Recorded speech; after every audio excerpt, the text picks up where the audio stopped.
I inadvertently outed my soon-to-be ex-husband and our daughter won't speak to me anymore. We were together for 16 years. Nothing, and I mean nothing, prepared me for the fact that he was having unprotected lovemaking with men for the last 7 years of our marriage. There were no red flags. He was always caring, attentive, a good listener, a generous lover. I thought I found my soulmate. As cliché as it sounds, hardworking, responsible, encouraged me to finish my degree while he worked and daughter was in school. It's been 6 months of divorce proceedings and I still feel like I'm trapped in someone else's nightmare.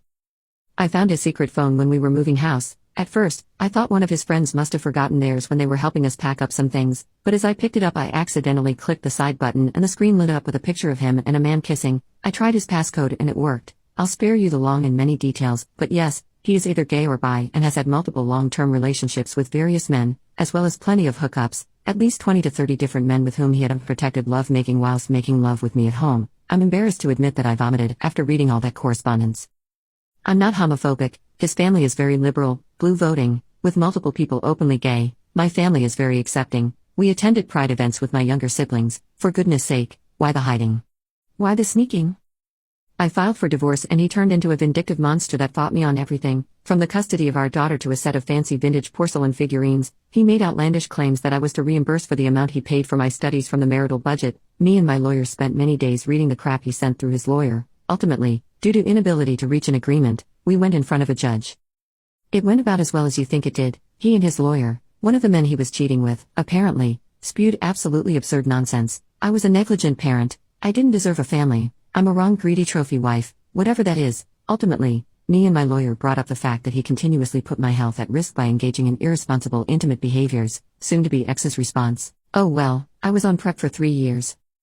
Needless to say, it was a mess. The judge sided with me. I guess all these times I wondered where my BV and yeast infections come from finally paid off. Additionally, the judge ordered supervised visitation and for all communication to be through a special parenting app because soon-to-be ex had to be escorted out of the courtroom due to shouting and disruptive behavior and judge thought he might turn violent eventually.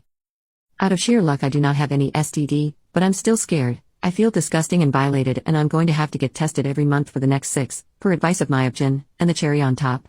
I'm not sure how, but his escapades got out and into the extended family. Most of the gay folks on both sides essentially cut him off with one of the older uncles showing up to his job to berate him. His own father apparently called to scream at him and his mother's health is getting worse due to stress.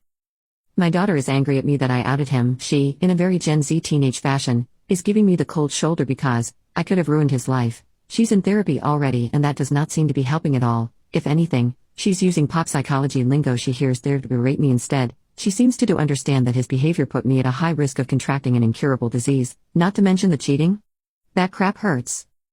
I remember being 8 years old and hearing my mom cry because her art college friends were dying of AIDS. I remember the marches. I remember being 13 and my dad giving me and my siblings a speech about the importance of protection and how they might literally prevent us from dying young. And yes, HIV isn't a death sentence nowadays, but we live in a city with one of the highest rates in the United States. I'm so angry, for our ruined life, for the fact that my soon-to-be ex is a coward, for the pain my daughter is going through. Thank you for reading.